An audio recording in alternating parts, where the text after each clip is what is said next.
네, 안녕하세요. 미술 감상과 비평 9번째 시간이 됐습니다. 3학년.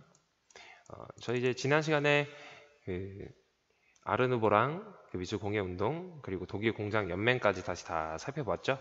오늘 수업 이제 나가기 전에 지난 시간에 봤던 이제 독일 공장 연맹을 저희가 좀 대충 한번 훑어보고 갔는데 여기에 대해서 조금 더 제가 설명을 드릴게요. 지금 여기 실용과 개성 이 부분을 제가 설명을 드릴까 하다가 지난 시간 시간도 좀 그렇고 또뭐 너무 깊게 들어가는 건가 싶어서 안 하려고 했는데 그래도 요거를 하고 넘어가는 게 이제 좋을 것 같아요.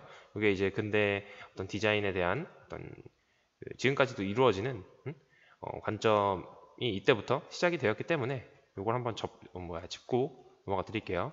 그리고 나서 데스틸은 간단하게 보고 넘어가고 아마 오늘 좀 바우하우스 조금 설명하다 보면 끝날 것 같아요. 네. 이제 뭐 다음 주면은 우리가 계약을 한다고 하죠. 등교 계약을. 그렇게 되면 이제 이론은 잠시 쉬고 어차피 이제 기말고사는 이제 7월 말이나 뭐 아니면 8월에 보겠죠. 저도 정확히 언제 볼지는 잘 모르겠는데 아무튼 그때 기말고사를 볼 테니까 기말고사 볼 때쯤 해서 이제 다시 이론을 한번 짚어드릴 것이고 그리고 또 그 온라인 수업을 열심히 들은 친구들한테도 분명 이제 뭔가 보상이 조금 더 있어야 되고 거기에 대한 변별이 좀 필요하다고 제가 생각이 들어서 물론 이제 수업 시간에 간단하게 찝어드리긴 하겠지만 언급은 하겠지만 중요한 내용이나 이제 세세한 것들은 그 온라인 수업 때 한 내용을 이제 출제를 할 것입니다. 일부를 다 낸다는 건 아니고 일부 문제를요.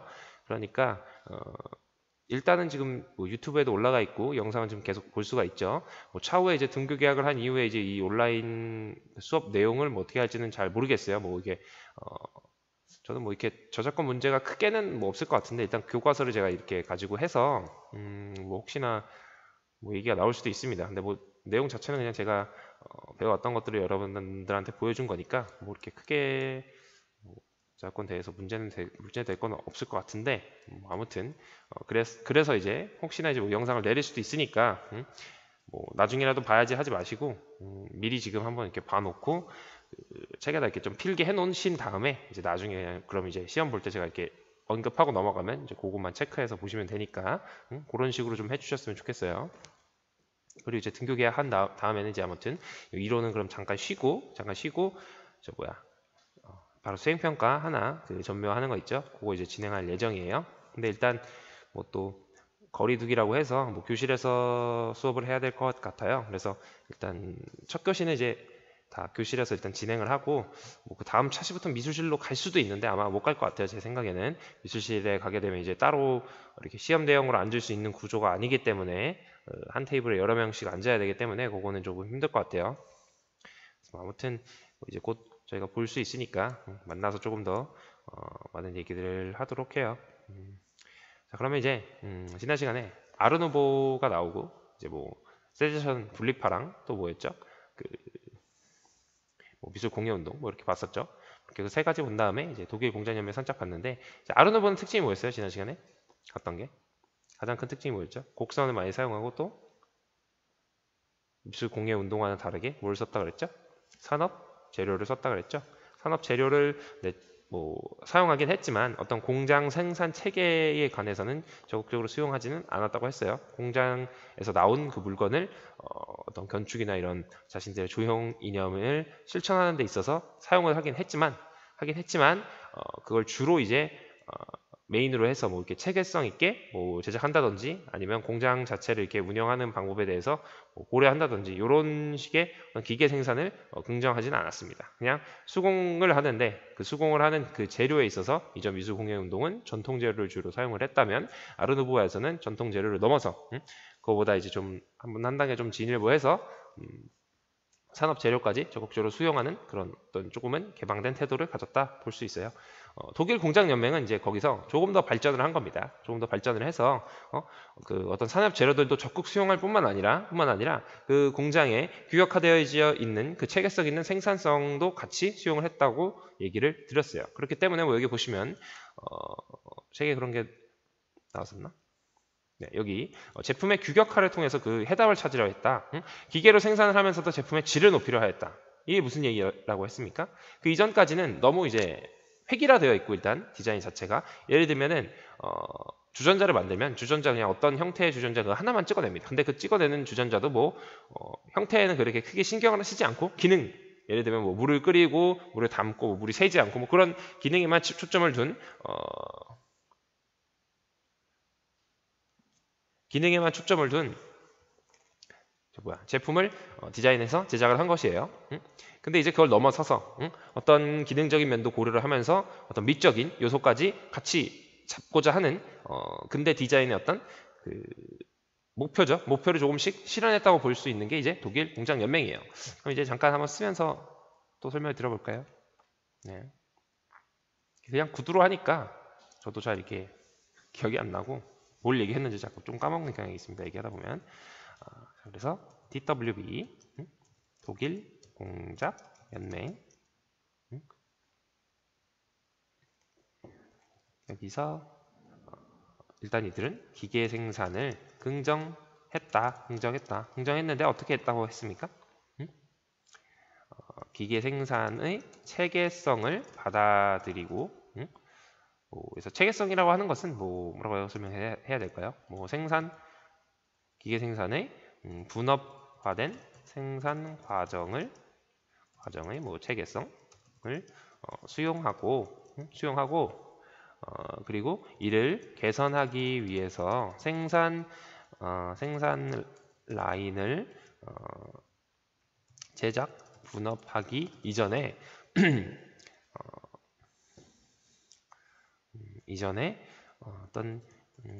이전에 디자인을 도입하여 기능성뿐만 아니라 우리 눈에 시각적인 즐거움을 줄 수 있는 신미성까지 더하여 작품을 제작하려고 하였다.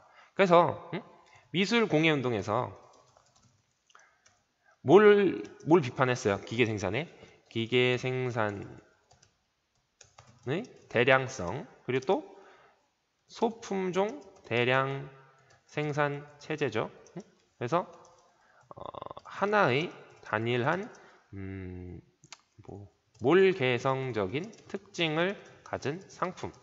그러니까 예를 들면 앞서 얘기 드렸던 것처럼 주전자는 어떤 주전자의 형태 하나가 존재를 하는 겁니다. 근데 이제 보시면 그 DWDB에 와서는 이제 어떻다고 했습니까? 이렇게 주전자를 하나 만드는데 여기 보시면 형태, 소재, 기능에 따라 크기에 따라 30여 종의 제품을 디자인하였다. 그러니까 이 디자인도 내 어떤 개인의 취향을 조금은 부합을 할 수가 있죠. 왜냐하면 요런 디자인이 하나만 있는 게 아니라 30가지가 되니까 예를 들면 청동, 황동으로 만들었다던가 아니면은 스텐으로 만들었다던가 그런 일단 재료부터 해서 혹은 그 재료도 이제 이 주석이나 동의 비율 그런 거에 따라서 물론 색깔도 다르고요. 이런 식의 어떤 차별화를 뒀습니다. 그래서 이런 꼬다리도 고를 수도 있고 주둥이도 이렇게 내가 선택을 할 수도 있고 어떤 이 육각형 형태라던가 이런 그 각진 형태들도 내가 주문을 할 수도 있습니다. 이 표면에 두들두들한 처리라던가 아니면 매끈한 처리 이런 것도 다 선택해서 내가 직접 좀 고르는 좀 디자인이 다양화된 그런 경향을 이때부터 보여준 거예요. 사실 지금 오늘 와서 대량 생산을 하면서도 어떻습니까? 물론 그 스타일이 하나 정해져 있는 게 있죠. 예를 들면 유명한 것들 있잖아요. 가령 뭐가 있을까요? 이어팟 같은 형태라든지 또 그 친구들이 이제 매해나 한 1, 2년에 한 번씩 이렇게 새로 리뉴얼해서 발표를 하긴 하지만 그 디자인 하나 자체는 뭔가 대중적으로 다 그 획일되어 있는 이어폰을 쓰는 거잖아요. 근데 이전에는 그런 개념이 아니라 나만의 이어폰을 예를 들면 이어폰 없었지만 나만의 이어폰을 만들어서 이렇게 하나씩 끼고 다니는 그런 게 이제 옛날 어떤 수공의 스타일이었다면 이제 기계 생산이 되면서 지금도 소품종 대량 생산이라는 것은 작은 걸 그러니까 많이 찍어내니까 소품종일 수밖에 없는 거예요. 지금은 다만 공장이 너무나 많기 때문에 품종 그 종류가 굉장히 다양해 보이지만 결론은 그것도 하나의 대상을 굉장히 많이 찍어낸 소품종을 대량 생산해내는 거죠. 근데 이제 미술 공예 운동 때 그 수공예는 뭘 얘기합니까? 수공예는 뭘 얘기를 해요? 개개인에게 맞는 소품종, 다품종, 소량 생산이죠. 왜 다품종이에요? 내가 쓰는 게 다르고 옆 친구가 쓰는 게 다르지만 어떻습니까? 형태는 다르지만 똑같은 기능을 하는 것들이죠. 근데 그 외형이 다르니까 그걸 다 품종이라고 이렇게 분류를 한 겁니다. 크게 보면 이제 하나긴 한데 예를 들면 뭐 그릇 하나를 만들어도 내가 손으로 만들면 이 그릇이랑 뭐 이 그릇 A랑 이 그릇 B랑 뭐 똑같진 않잖아요. 모든 게 일치하진 않으니까 이글씨가 끝났습니다. 네, 죄송합니다. 그래서 똑같진 않으니까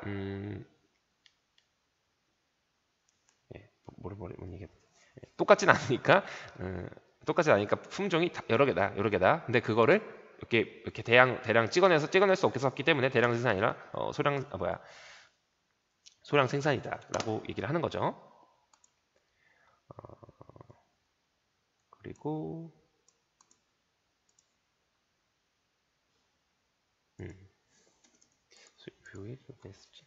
또 이게 또 갑자기 기억이 안 나네요. 이름도 다시 찍어야 되는데 또 다시 찍기가 귀찮습니다. 귀찮다기보다는 좀 너무 많이 찍었어요. 다시. 그래서 무슨 얘기를 하다 보냐. 네. 독일 공장 연맹에서는 이런 것들을 이제 보완을 한 것이죠. 미술 공예 운동에서 주장했던 어떤 이런 소품종 대량 생산 체제에서 이제 그나마 이제 품종을 다양화 시켰다. 뭘 통해서 시켰다. 뭘 통해서 바로 제품의 규격화를 통해서 여러 가지 디자인 시안을 제시하였다는 것이죠. 그렇게 되니까 어떻게 됐습니까? 좀 더 다양한 품종을 우리가 대량 생산으로 얻게 되었죠. 하지만 이렇기 때문에 가격이 어땠다? 조금 비싸졌다.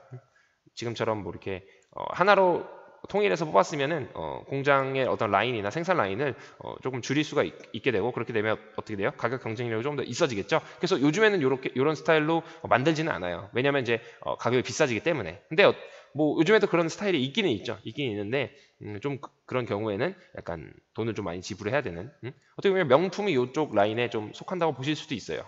왜냐면 하나의 디자인이 있고 그 디자인을 공장에서 찍어내서 대량 생산을 하진 않지만 어떤 여러 명의 장인들이 분업을 해서 이렇게 생산을 하는 뭐 그런 생산 라인을 가지고 있죠. 그럼 이제 뭐 독일 공장 연맹의 특징은 뭐 다시 이렇게 뭐 이 정도까지로 하고, 오늘 가장 중요한 것은 이제 요 내용. 실용성과 개성. 책에는 굉장히 이게 그나마 좀 긴 내용인데 굉장히 짧게 서술이 되어 있습니다. 역시 교과서는 조금 약간 단편적인 지식만을 여러분들한테 좀 전달해주는 경향이 있어요. 근데 어쨌든 작가 더 알기에 들어가서 이제 실용성과 개성이 나옵니다. 실용성이라고 하는 것은 일단 뭘까요? 실용성, 뭔가 쓸모가 있다. 뭔가 가격에 비해 뭐 기능이 좋다, 혹은 뭐 이 기능을 좀 잘한다. 근데 어쨌든 용도에 대한 이야기입니다. 실용성이라는 것은 내가 이 어떤 그 물건을 사용을 할 때 그 물건이 얼마나 효용 가치가 있는가, 그거를 얘기를 하는 거예요. 그럼 반대로 개성은 뭡니까? 그 효용 가치와는 상관없이 얼마나 좀 독특하고 유니크한가, 뭐 그런 걸 얘기하는 거예요. 그래서 뭐 예를 들면 실용성은 좀 떨어지지만 독창성이 좀 있어서, 뭐 예를 들면 내가 봤을 때 좀 마음에 든다, 내 개인의 취향에 좀 부합을 한다, 그런 개념에는 좀 들어갈 수 있는 것이죠. 그러니까 좀 기능보다는 어떤 외적인 형태에 좀 치중을 하는 경향이라고 보시면 돼요. 자, 그러면 이제 내용을 봅시다. 그럼 이제 독일 공장연맹이 1914년 총회에서 역사적 논쟁이 일어났다. 이 얘기가 뭐냐면 독일 공장연맹이 여기 보시면 1907년에 시작이 됐다고 되어 있죠, 교과서에도. 근데 14년에 총회를 열었다고 되어 있어요. 근데 이게 무슨 내용이냐면, 이 독일 공장연맹이 이렇게 개설을 해서 이때 이 독일 공장연맹이 왜 생겨나게 됐냐면 그 배경은 제가 설명을 안 드렸던 것 같아요. 그쵸?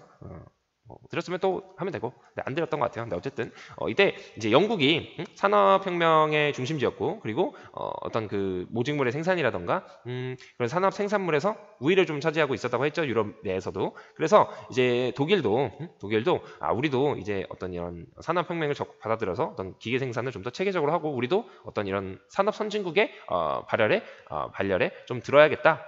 그래서 그걸 주장하면서 이제 독일 그 국가 자체에서 어떤 디자인을 좀 장려를 해가지고 산업 상품을 좀 개량을 해서 우리도 이제 산업 그 어떤 기술의 수준을 좀 영국과 같이 높이자, 질적으로 좀 높이자라는 운동에서 개설이 된 게 이제 독일 공장 연맹이에요.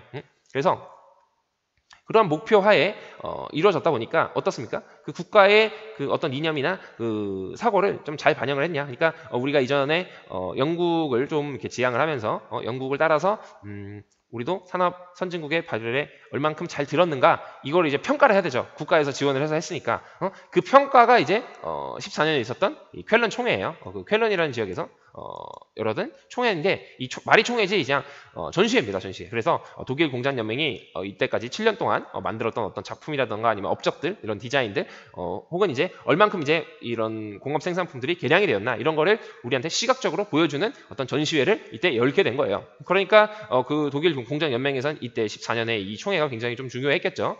그래서 요 밑에 나오는 요 작품 있죠. 타우트, 브루노 타우트가 만든 이 유리집이라는 이 작품. 요거는 뭐라 그랬어요? 유리 어떤 그 유리 그 회사랑 디자이너랑 같이 둘이 협업을 해가지고 만들어낸 건축물이라고 했죠. 요즘에도 왜 우리가 콜라보레이션이라고 하고 혹은 이제 뭐 현대 자동차라던가 그런 데도 다 디자이너들이 다 들어가 있죠. 그게 이제 독일 공장 연맹부터 어떤 이런 산학 협동이 좀 시작이 됐다. 근데 이제 바우하우스에 와서 그게 좀 더 체계화되는 경향이 있는데, 근데 어쨌든 일단 그 밑거름 단초를 제공한 것은 이제 독일 공장 연맹이라고 보시면 돼요. 그래서 뭐 유리 산업체에 협력을 해서 설계한 건축물로 뭐 1914년 그러니까 이 독일 쾰른 총회에서 얼만큼 이제 국가의 우리 독일의 어떤 이 생산력이 좀 이렇게 진일보했는가 그거로 보여주는 이 전시회라고 했어요. 그래서 왜 영국에서 뭐가 있었다 그랬죠? 1851년에 뭐가 있었어요? 만국관람회 제1회를 열었다고 했죠, 영국에서. 그래서 우리 영국의 어떤 위상을 좀 이렇게 드높이는 그런 현실을 보여줬다고 했어요. 어떻게 보면 거기에서 그 유리랑 철근이라는 걸 사용해가지고 그 수정궁이라는 걸 제가 지었다고 얘기를 했잖아요. 거기에 대한 어떤 오마주라고 조금 보시면 됩니다. 오마주라는 것은 어떤 그 과거에 있던 어떤 이미지를 내가 좀 좋은 의미로 이렇게 차용을 해서 같이 사용을 하는 근데 그 형태를 오마주했다기보다는 재료의 어떤 특성, 그 재료 자체가 뭘 뜻합니까? 근대화를 뜻하고 어떤 산업화를 상징하는 그 어떤 재료로서 철근이랑 유리가 있다고 그랬죠. 근데 왜 이전에는 유리랑 철근이 철도 있었지만 좀 더 그 기계를 통해서 대량 생산으로 인간의 노동 없이 찍어낼 수 있다 보니까 어때요? 사이즈도 굉장히 커지게 되고 그리고 또 사이즈도 커지면서 양도 많아지니까 그걸 좀 더 적극적으로 많이 이렇게 외형을 꾸미는 이런 부자재로서도 사용할 만한 어떤 그런 기술력이 되었던 것이죠. 이미 이 재료라는 것은 이미 존재를 했지만 이전부터 그 재료를 좀 더 뻥튀기 해가지고 막 대량으로 생산할 수 있는 예를 들면 이제 미래를 얘기하자면 오늘날의 다이아몬드라는 그 탄소가 축약된 그 광물이 탄소로는 굉장히 흔하지만 우리가 인공적으로 만들어낼 수는 없잖아요. 근데 지금은 인공 다이아를 좀 만들어내고 있잖아요. 그래서 그걸 이제 그라인더에 막 붙여가지고 이제 쓰긴 하는데 경도가 굉장히 높은. 근데 어쨌든 그런 인공 다이아몬드도 어떻게 보면 이제 나중에 미래 시대에는 진짜 그게 엄청 가능해져가지고 다이아가 굉장히 싸질 수도 있죠. 그렇게 되면 다이아몬드로 이런 건물을 지을 수도 있는 거예요. 그럼 이제 그때는 그 시대의 어떤 근대성을 상징하고 그 시대의 어떤 현대성을 상징하는 광물이 될 수도 있는 것이죠. 예를 들자면 지금 그런 단계는 아니지만 아무튼 그런 얘기입니다. 그래서 이때 당시에 유리랑 어떤 이런 철은 그런 근대화 이미지를 가지고 있는 그런 어떤 상징성이었기 때문에 독일의 어떤 이런 산업적인 기술력을 보여주기에는 철과 유리를 적극적으로 사용하는 이런 건축물을 당연히 사용을 해야 됐었겠죠. 그래서 아무튼 그때 이제 쾰른 전시회의 상징이 되었다는 얘기는 바로 그런 제가 앞서 얘기했던 이런 내용들이 다 농축이 되어 있는 거예요. 그래서 어떤 이런 산업화의 상징물인 철과 유리를 사용을 해서 이렇게 예전보다 좀 더 신미적인 형태의 이런 조형물을 만들 수 있게 된 우리 독일의 어떤 기술력을 보여주는 것이다. 근데 어쨌든 이 총회에서 역사적인 논쟁이 일어났대요. 왜 논쟁이 일어났냐면 이때 그만큼 이제 독일에서는 독일에서 특히나 독일 공장 연맹 내에서도 굉장히 중요했던 어떤 전시회라고 얘기를 했죠. 그래서 헤르만 무테지우스라는 무테지우스가 독일 공장 연맹을 처음 만들었다고 그랬죠. 이 사람이 이때 이제 총회를 열면서 이게 1914년 8월인가 이렇게 일어났는데 8월에 해서 6월부터 10월까지인가 이렇게 하기로 했어요, 전시회를. 근데 이제 중간에 이제 전쟁이 발발이 돼서 10월까지는 못 하고 8월까지 하고 이게 철수를 하게 됐는데, 근데 어쨌든 그때 이제 14년에 쾰른에서 전시회를 시작하기 전에 총회 회담에서 이제 무테지우스가 바로 자신의 어떤 강령을 발표를 합니다. 그 강령이 뭐였냐면 핵심만 요약을 하자면 10계명 같은 어떤 규칙을 정해서 그 규칙 내에서 규격화를 추구해야 되는 실용의 관점에서 모든 것을 좀 재단해야 되는 그런 개념을 설파를 해요. 그래서 그 내용이 뭐였냐면 말로 하다 보니까 자꾸 꼬이네요.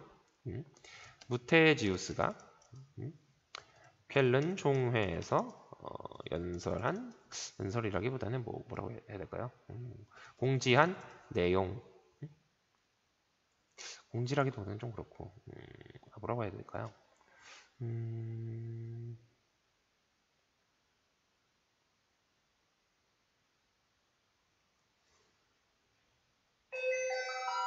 종이 쳤네요. 3교시가 시작되었습니다. 그럼 주장? 그냥 강령, 강령 정도가 됐다. 아주 좋겠네요. 강령. 어떤 걸 이제 설파하는 거죠. 규칙을 정해서. 그래서 무테지우스는 처음으로 뭘 얘기를 했냐면, 집단의 이성, 그러니까 양식이란 것은 먼저 이제 무테지우스랑 아르누보도 그랬어요. 얘네 둘 다 이제 미술공 그 아르누보랑 독일 공작 연맹이 둘 연맹 모두 주장했던 내용 중에 하나가 바로 새로운 시대에 부합하는 새로운 미였습니다. 요건 이제 아르누보였다면 이제 새로운 시대에 부합하는 새로운 재료. 뭐 이거는 재료라기보다는 뭐 또 새로운 뭐 양식이라고 하죠. 그러니까 아르누보는 약간 미적인 거를 뜻했다면 이제 독일 공작 연맹은 양식이라고 해서 어떤 하나의 유형을 만들고자 한 거예요. 그러니까 이런 배경이 있었기 때문에 무테지우스는 새로운 시대에, 그러니까 이 새로운 시대에 부합한다는 것은 제가 뭐라 그랬어요 이전에? 이거 제가 설명을 들었나요? 이 얘기는 했던 것 같아요. 그래서 새로운 시대라고 하면 뭡니까? 이전 시대의 것을 다시 사용한다? 안 한다? 안 한다.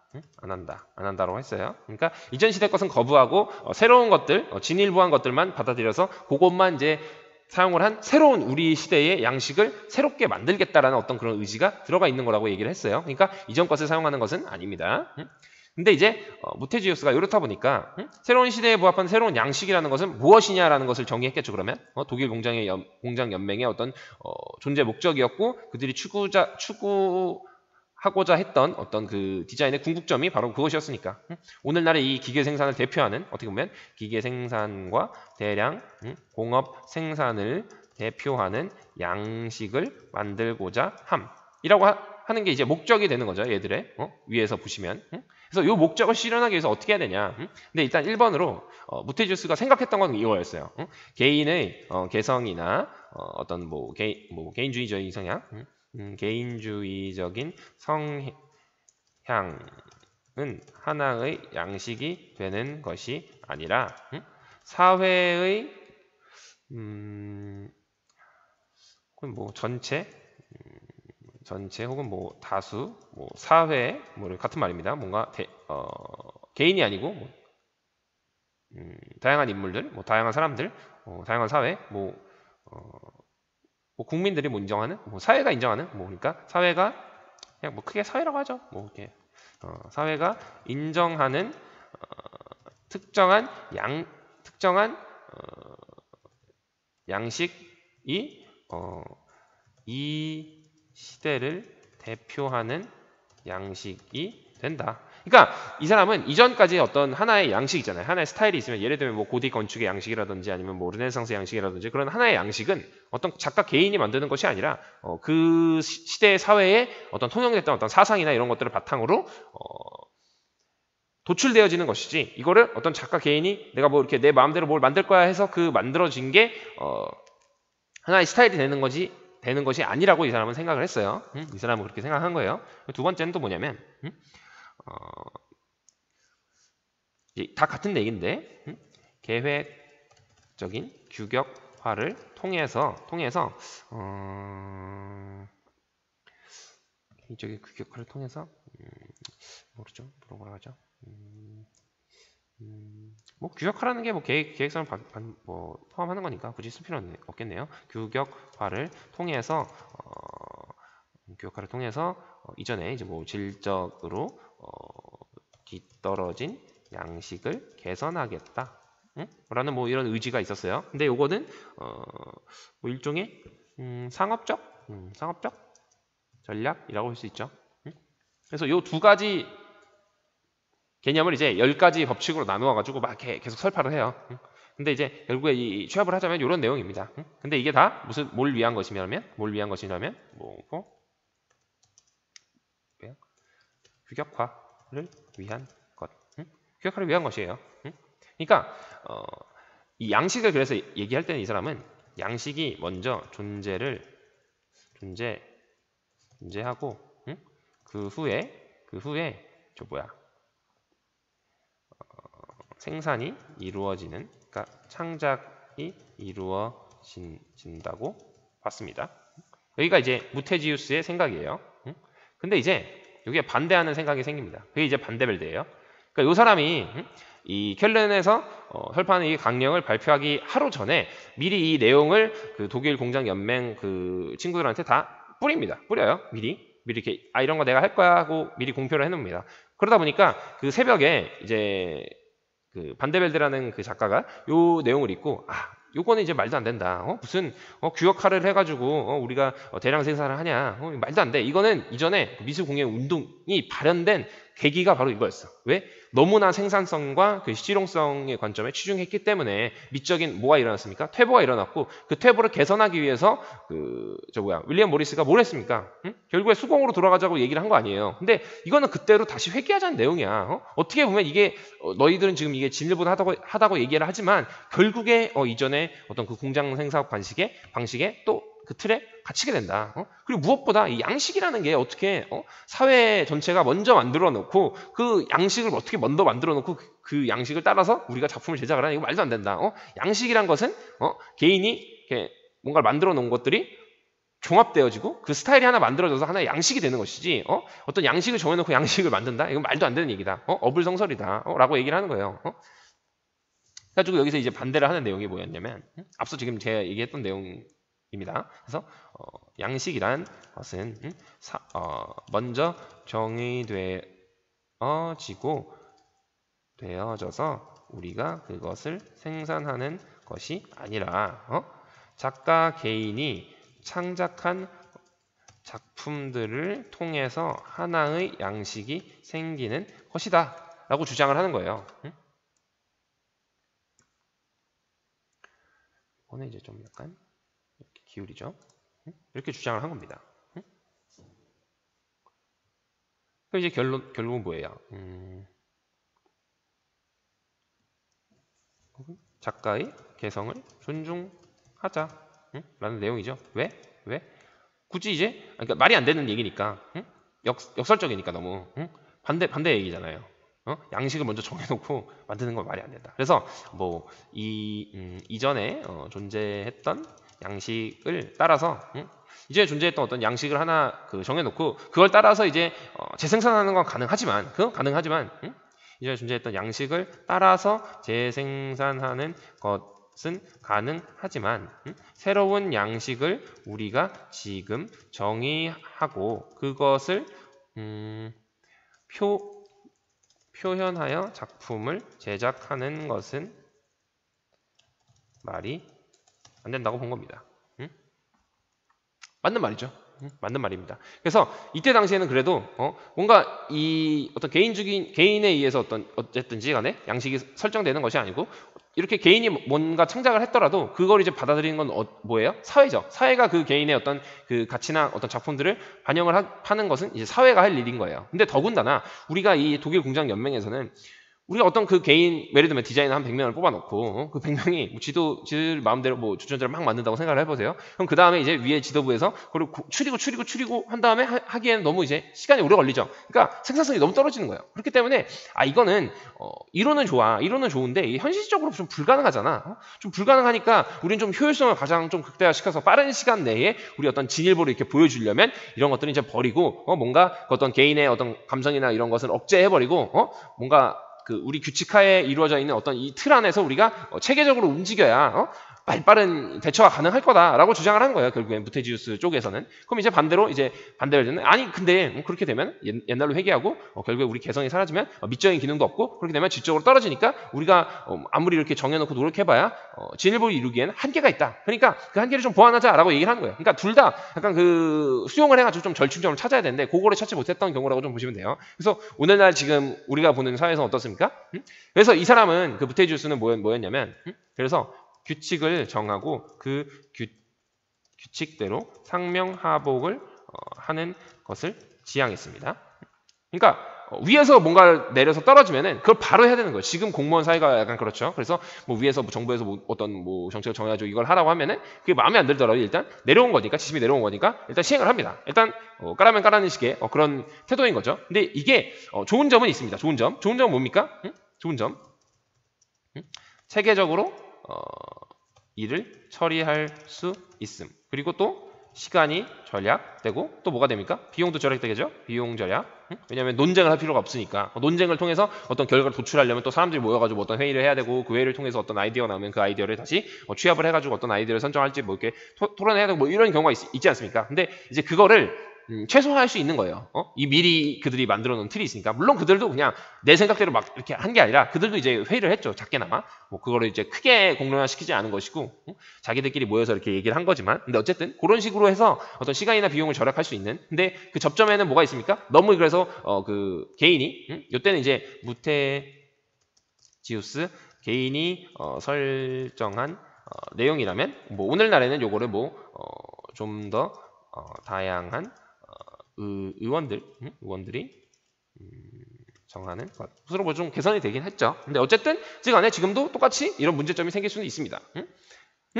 그래서 이 사람이 얘기하는 거의 장점은 뭐예요? 다양한 아이디어를 통해서 독창적인 생각이 나올 수 있다. 뭐 이런 거나 혹은 또 뭐가 있을까요? 뭐 이런 것밖에 없겠네요. 그리고 보다 개성적인 형태가 등장할 수 있다. 이렇게 나올 수 있죠. 단점 뭐예요? 비용이 많이 들고 시간도 많이 들며 좋은 아이디어가 나온다는 보장은 없다.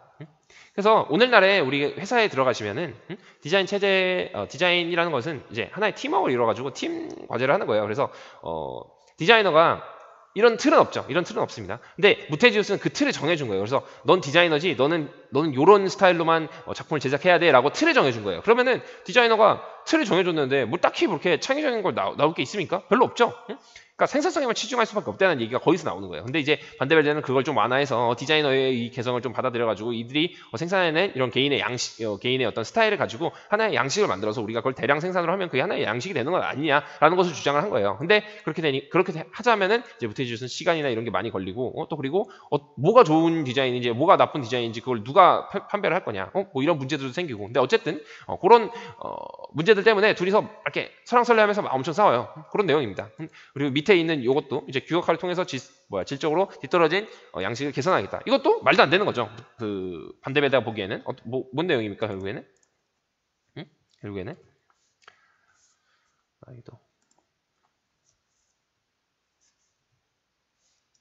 결국엔 뭐예요? 그렇다면 규격화가 심미적이란 것인가? 이런 의문을 던질 수가 있죠. 그렇다면 모든 아름다운 것은 규격화, 기계화라는 것으로 정의될 수가 있는 것이죠. 하지만 아니기 때문에 우리는 오직 미적인 요소를 탐구해서 이것을 미적인 요소를 탐구해가지고 뭘 만들어낸다. 미적인 요소를 탐구를 해서 미적인 요소를 탐구해서 뭐라고 해야 될까? 그래서 디자인을 해야 보다 아름다운 작품이 나올 수 있다. 왜냐하면 이것은 미에 집중한 것이기 때문이다. 뭐 이런 식으로 얘기를 한 거예요. 그러니까 이것도 좀 문제가 있죠. 분명 이제 규격화를 통하면 대량 생산을 해낼 때는 어떤 효율성이나 이런 게 높기 때문에, 그리고 또한 그 계획을 좀 잘 세웠기 때문에 그 완성된 그 기성품의 형태가 조금 더 완성되어질 수는 있겠죠. 근데 이제 반데벨드가 주장한 것은 그래봐야 결국에는 그럼 하나의 어떤 생산하기만 좋은 그 형태만을 추구하지 않겠느냐. 근데 그 생산하기만 좋은 형태가 과연 아름다울 것인가라는 의문을 던지는 겁니다. 그러면 그게 아름답지 않다는 것이죠. 그렇게 되면 그게 어떻게 질적으로 그 미의식을 좀 개선을 했다는 것인지 좀 의문이 드는 거예요. 그래서 이때 당시에는 이런 무테지우스 말도 맞기는 맞습니다. 뭐 어떤 이런 경제성도 생각해야 되고, 독일이 빨리, 아까 뭐라 그랬어요? 애초에 이 독일 농장 연맹이 생기게 독일이 좀 더 빨리 진일보하기 위해서 이게 만들었는데 이런 것들 때문에 독일의 어떤 그 진일보가 좀 더 늦어지고 이럴 수 있으니까 이런 걸 좀 거부를 하고 좀 이럴 때는 좀 개인의 의견을 좀 피지 마. 이럴 때는 좀 우리 전체를 위해서 가자고 하면서 약간 공리주의적인 어떤 의견을 좀 피우는 겁니다. 그래서 아무튼 이 두 가지 의견은 지금 오늘날까지도 많이 회자되고 있는 얘기예요. 이게 비단 디자인에서도 이런 설왕설래가 있지만 미술에서도 똑같습니다. 미술에서도 뭐 예를 들면 작가의 개성을 너무나 중시한 나머지 어떤 미술의 양식성 이런 걸 완전 거부한 미술들이 생겨요. 그럼 그게 미술이냐? 뭐 예를 들면 퍼포먼스나 혹은 이제 액션 페인팅 뭐 이런 것들. 왜 잭슨 폴락이라고 하는 그 화가가 여러분들 그 드리핑이라는 기법으로 막 이렇게 그림 낙서하는 듯이 막 이렇게 뿌려서 그린 거 있잖아요. 정말 저도 지금 당장 그릴 수도 있습니다. 여러분들도 다 그릴 수 있어요. 그거는 뭐 특별한 기술이 필요한 게 아니기 때문에. 근데 그런 그림조차 미술이 되는. 그럼 이걸 미술이라고 볼 것인가? 아니야. 새로운 혁신을 착조했기 때문에 이건 굉장한 미술이야. 지금은 후자 쪽이죠. 굉장히 혁신적이기 때문에 어떤 그 미적 가치를 굉장히 쳐줍니다. 근데 오늘날에 내가 그걸 한다? 그건 이제 아류밖에 되지 않는 거죠. 이건 이미 폴락이 하는 건데 네가 그걸 왜 하냐? 만약에 여기서 한 단계 좀 더 진일보 해가지고 뭔가 새로운 게 나오면 또 다르겠죠. 그래서 뭐 우리나라 그 백남준이라는 작가는 여러분들이 뭐 비디오 아트를 많이 했다고 이제 좀 알고 계시는데 그분이 이제 비디오 아트라는 걸 했던 것은 그 태도 때문이에요. 태도. 무슨 태도입니까? 포스트 모던적인 태도죠. 기존에 있던 어떤 미술의 어떤 전통적인 재료라든지 아니면은 그 미술은 뭐예요? 그림, 회화라는 것은 가만히 있어야 되는 것이고 움직이면 안 되는 어떤 부동의 그런 스타일이고 우리한테 어떤 시각적인 감각을 통해서만 인식이 되어지는 것이었다면 그 영상 매체라는 거 어때요? 우리의 시각을 자극도 하고 어떻습니까? 그 청각을 자극하기도 하죠. 근데 거기서 더 나아가서 이 사람은 뭐 초각적인 작품을 만들기도 하고 해서 막 그걸 때려 부신다던가 혹은 거기서 더 나아가서 그러면 이제 형태가 다 없는 뭐 예를 들면 그 행위 자체가 예술이 되는 뭐 그런 형태로도 발전하는 거죠. 물론 이제 백남준이 행위예술 처음 한 건 아닌데 뭐 길버트 앤 조지라고 그 조각가들이 있습니다. 그래서 자기가 이제 조각 작품이 된 것처럼 막 그 왜 지금 미국에 가면은 이제 가끔 뭐 이제 얼굴에다 이제 그 금속 페인팅 이런 거 칠해가지고 가만히 이렇게 서 있다가 마치 조각 작품인 것처럼 서 있다가 사람이 와서 이제 뭐 기부를 하면은 뭐 이렇게 이런 일종의 약간의 퍼포먼스를 보여준다든지 이런 게 이제 어떤 기존의 조각의 개념과 어떤 그 입체 작품의 어떤 그 개념들 이런 걸 다 타파하는 포스트 모던적인 사고입니다. 근데 어쨌든 간에 그럼 기존에 있는 것들 다 파괴해버리는 어떤 그런 것들만이 오늘날의 미술이냐라고 또 얘기를 하기에는 또 문제가 생기죠. 그런 게 이제 오늘날의 그 어떤 개성 이런 것들이 이제 포스트 모던적인 내용들이고 어떤 이런 보수주의적인 이런 내용들은 옛날에 얘기했던 이런 그 무테지우스가 얘기했던 어떤 규격화라든지 이런 전체를 위한 공리주의적인 이런 사상이 반영되어져 있는 사회를 위해서 디자인이 약간 기여를 해야 된다고 하는 어떤 그 전체주의적인 그런 경향을 가지고 있는 성향이라고 볼 수 있습니다. 그래서 뭐 오늘날에도 그 정치로만 따져도 이 두 가지가 대립을 하고 있죠. 상당히. 그래서 이런 것들에는 이제 정답은 없습니다. 그래서 왜 어떤 파가 더 좋다, 나쁘다 이거를 얘기는 할 수 있습니다. 개인의 취향으로 내가 선택을 한 거기 때문에. 근데 거기에 대해서 정답을 내릴 수는 없어요. 이게 더 좋은 거야, 이게 더 나쁜 거야 이렇게 정의를 낼 수는 없습니다. 그 이유가 바로 이런 데 있는 거예요. 두 개 다 가치로운 것이고 그것을 통해서 어떤 우리가 합의점을 도출해내는 것이 가장 좋은 것이지. 그 한 가지 입장만 생각을 해서 그것만 빠지게 되면은 그게 이제 어떤 자기 논리에 갇히게 되는 것이죠. 그러니까 여러분들도 어떤 그 생각을 할 때는 지금 이 두 가지를 배웠지 않습니까? 그럼 이 두 가지를 배웠으면 여러분들의 생각이 있어야 돼요. 예를 들면 이 두 개를 합친 게 난 더 좋아라고 얘기를 할 수는 있지만 굳이 이 두 중에 하나를 고르라면 무엇을 고를지 고를 수 있어야겠죠. 근데 예를 들면 얘를 고르겠다 하면은 이유가 있어야 됩니다. 이유가. 이거를 그냥 고르는 게 아니라 왜 우리가 이제 작품을 이전에 관찰을 했을 때도 이 작품에서 내가 어떤 그 동적인 요소라든지 아니면 율동이라든지 이런 걸 느꼈으면 제가 뭐가 있어야 된다고 했습니까? 이유가 있어야 된다고 얘기를 했죠. 그 이유가 되는 게 다 이런 어떤 사고가 다 깔려 있는 거예요. 그렇기 때문에 여러분들이 지금 뭐 개인주의적인 성향을 좀 배제를 하고 어떤 전체를 위해서 이렇게 체계화를 통해 어떤 생산을 이루어야 된다라는 입장을 지지할 것인지 혹은 아니야. 그래도 우리는 인간인데 인간의 어떤 개성을 좀 존중을 해줘야지. 그리고 개성이 다양해야 이게 또 나중에 생산에 영향을 미치는 것이 아니겠어? 라고 자신의 의견을 이렇게 좀 뒷받침할 수 있는 어떤 그런 논지를 가지고 얘기를 하셔야 되고, 그런 걸 가지고 여러분들의 어떤 가치관에 설정을 하셔야 됩니다. 그냥 남들이 정의해 놓은 게 이게 더 좋대 해서 그래 그럼 이거 해야지 라고 하는 게 아니라, 내가 이렇게 비판적으로 생각을 하고 이걸 보고 나서 이건 이렇구나, 그럼 난 이렇게 생각해야지 라고 생각하는 것이 지금 우리가 이 수업하고 있는 감상과 비평의 주된 목적이라고 볼 수 있어요. 감상하는 것은 이걸 아는 것이죠. 이거 아는 것이 감상이라고 보시는 거고, 그 아는 것을 통해서 어떤 선택을 내리는 것이 일종의 비평이라고 보시면 됩니다. 크게 보면은 다 그렇다는 건 아니지만 이 주 목적은 그렇다는 거예요. 제가 수업 이 교과서 자체의 목적이. 그래서 요거를 실어놓은 건 같아요. 제가 보기에는 굉장히 좋은 내용입니다. 그래서 중요한 사건으로 기억된다. 그래서 이때 당시에 이런 논쟁이 일어났지만 결국에 어떻게 됐는지 좀 궁금하시죠? 누가 이겼는지. 결국에 이제 무테지우스가 이 자신의 의견을 좀 이렇게 취소를 합니다. 캔슬을 해요. 그래가지고 그래 내가 좀 잘못 생각했어 하면서 한 발 물러섭니다. 근데 이제 나중에 이제 1차 대전이 일어나서 이제 독일공장연맹이 이제 다시 해체가 됐다가 나중에 이제 어떤 이런 정신들을 이제 받아들여서 바우하우스가 생겨나게 됩니다. 그때는 이제 이 둘을 좀 종합한 좀 약간은 절충적인 양식으로 시작을 해요. 그래서 이제 작가들한테 지금 오늘날처럼 왜 디자이너들한테 자유를 주지만 결국에 그 디자이너의 자유를 통해서 어떤 시안들이 막 이렇게 나오면 그 시안을 누가 평가를 하죠? 부장들이 와가지고 이게 좀 더 뭔가 대중성이 있을 것 같아 하면서 판단을 내리지 않습니까? 그래서 오늘날의 어떤 광고를 만들어내고, 근데 그것도 어떻게 오류 판단을 내릴 수가 있겠죠? 왜? 그것도 어쨌든지 간에 그 대표자로 나와 있는 그 개인이 뽑은 거기 때문에 그게 이제 어떤 대중성을 좀 이렇게 보편적으로 수용을 했다라고 보기에는 조금 어려울 수도 있어요. 예를 들면 디자인 공모전 같은 경우는 그런 단점을 좀 보완을 한 거죠. 그래서 예를 들면은 어떤 디자인을 하나 만들었어요. 그러면 이제 그 심사위원들 몇 명이 가가지고 이렇게 뽑게 되면은 결국에는 그 심사위원들의 어떤 취향이나 그들의 어떤 학습 수준에 의해서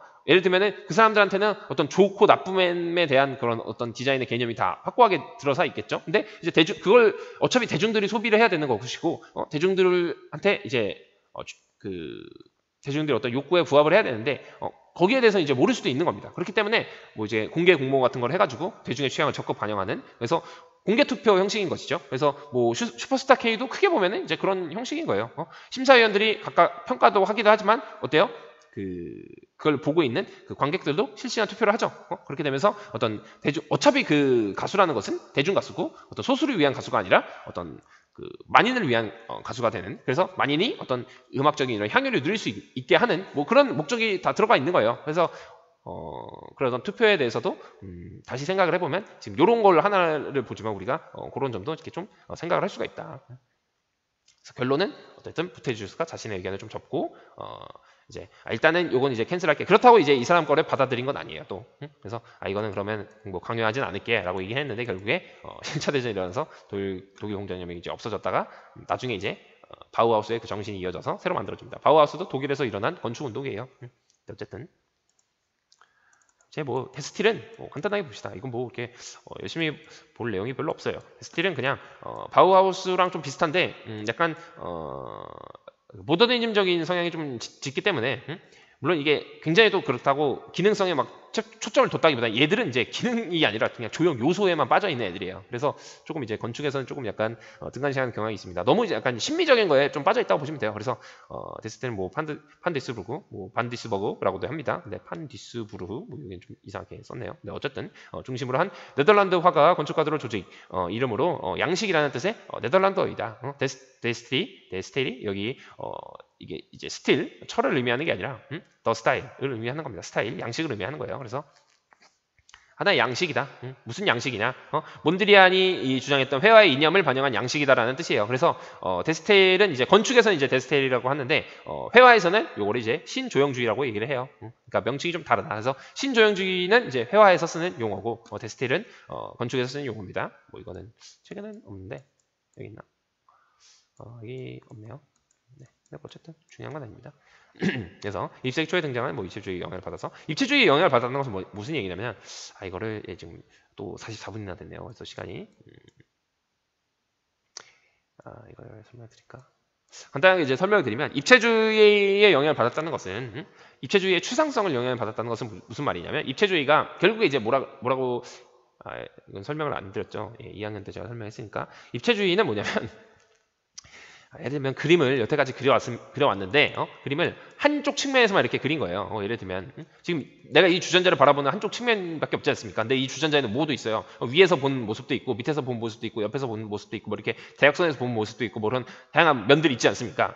그 면들을 다 그냥 종합해가지고 이렇게 만든 게 이제 나중에 이제 발전하게 되는 종합적 큐비즘인데 이제 그 이전에 이 사람들이 종합적 큐비즘으로 가기 전에 뭐 분석적 큐비즘이라는 것도 있어요. 그거는 이제 뭐냐면 이 형태를 다 이렇게 잘라낸 다음에 그 화면에 이렇게 다 그냥 분할해가지고 쓰는 뭐 이렇게 그리는 문법인데 근데 그런 과정들이 뭐냐면 하나의 어때요?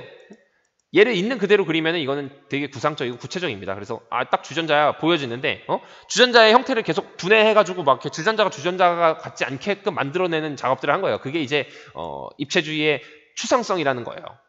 쉽게 얘기를 하면 그러니까 결국에는 이렇게 사실적인 형태를 그리지 않고 뭔가 좀 알아보기 어려운 그림들을 그리기 시작했다. 근데 그게 이들이 생각했을 때는 그게 회화의 본질이었다고 보는 거예요. 근데 뭐 그런 겁니다. 근데 아무튼 나중에 이제 입체주의를 설명할 기회가 있으면 또 설명을 드릴게요. 근데 어쨌든 그런 추상성의 영향을 받아서 그런 걸 지향을 했다. 그러다 보니까 이런 그림이 나온 거죠. 완전 지극히 추상적인 아예 다 빼버리고 요소만 남은 이런 형태가 되었다는 것이에요.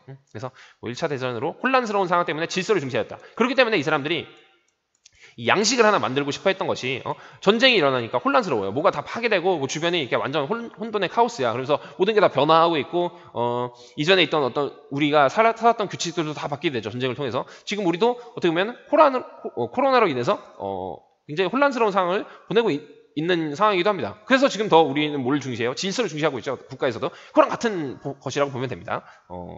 그래요. 그래서 우리가 지금 뭐 사회적 거리두기를 다 같이 지키면서 어떤 개인의 자유나 이런 걸 다 억압을 하고 일단 질서를 다 중시하는 그런 사회가 되었죠. 일단은 이때도 똑같습니다. 세계대전을 통해서 막 다 파괴되니까 우리 일단 단합을 해가지고 우리가 힘을 모아서 어떤 건물을 막 짓고 우리끼리 막 이렇게 으쌰으쌰 해가지고 빨리 이렇게 진입을 해야 돼. 그래서 뭐 옛날에 우리가 경제 개발 도상국일 때 박정희 대통령 때인가요? 왜 그때 새마을운동인가 그런 걸 하죠. 그래서 어때요? 질서를 가지고 우리가 타타타 하면서 경제 발전을 따사삭 이루는 어떤 그런 질서성 그런 게 굉장히 중시됐었죠. 근데 그 질서성을 다 중시되면서 어느 정도 우리가 경제도 부흥을 하고 좀 살만하니까 어떻게 돼요 나중에 개인의 자유를 좀 이렇게 포출해야 된다라는 운동이 일어난 것도 이런 맥락이랑 같은 거예요. 그래서 우리가 혼란스러운 경우에는 질서를 추구하고 질서가 너무 강해지면 혼란을 다시 추구해서 어떤 자유를 갈망하는 그런 어떤 사회적인 영향이 있습니다. 근데 그런 걸 받아가지고 데스테일이 등장했다는 얘기예요.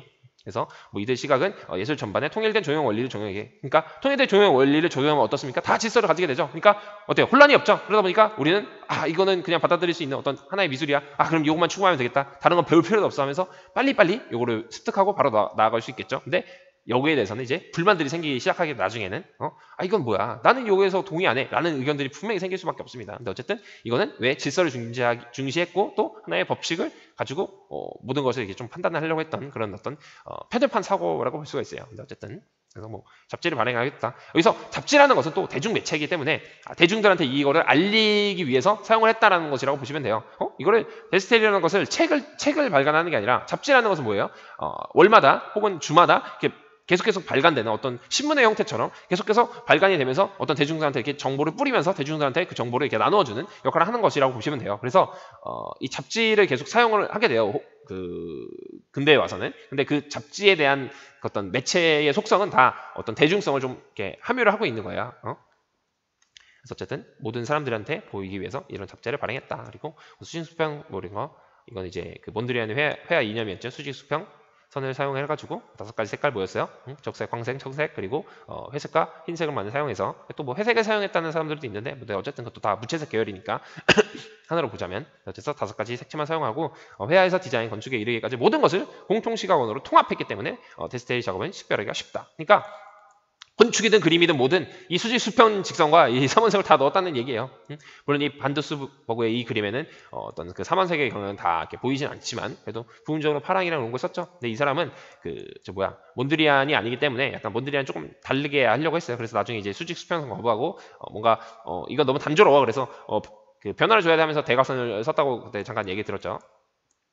어쨌든 이런 거예요. 그래서 여기 보시면 이 의자는 좀 굉장히 신기합니다. 그래서 여기 보시면 이음새를 통해 평면의 교차를 강조한 구조는 리티베트 디자인의 필수 요소였다. 이 말이 뭐냐면 여기 보시면 이거 어때요? 이음새 부분. 그러니까 이 의자를 여기 튀어나오게 만들었다 이거예요.